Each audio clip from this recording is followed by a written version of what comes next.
بسم اللہ الرحمن الرحیم۔ السلام علیکم ورحمۃ اللہ وبرکاتہ۔ عابد راجہ چینل کی طرف سے آج میں اپنے دوستوں کو رسول اللہ صلی اللہ علیہ وآلہ وسلم کا ایک فرمان سناؤں گا۔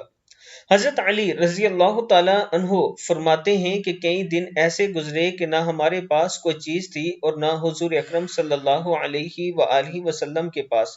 میں گھر سے باہر نکلا تو مجھے راستے میں ایک دینار پڑا ہوا ملا۔ تھوڑی دیر میں سوچتا رہا کہ اسے اٹھاؤں یا نہ اٹھاؤں، لیکن بالآخر میں نے اسے اٹھا لیا کیونکہ کئی دن کے فاقے کی وجہ سے ہم بڑی مشقت میں تھے۔ میں اسے لے کر ایک دکان پر گیا اور اس کا آٹا خرید کر حضرت فاطمہ رضی اللہ تعالی عنہا کے پاس لایا اور میں نے کہا اسے گوندھ کر روٹی پکاؤ۔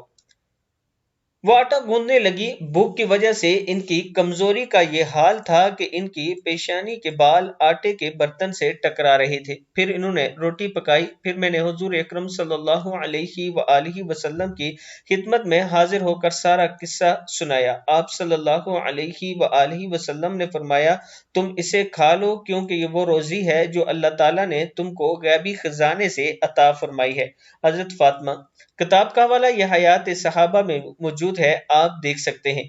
میں اپنے دوستوں سے گزارش کروں گا کہ اس ویڈیو کو آپ دوستوں نے آگے ضرور شیئر کرنا ہے اور ایک مرتبہ درود شریف ضرور پڑھنا ہے۔ السلام علیکم ورحمۃ اللہ وبرکاتہ۔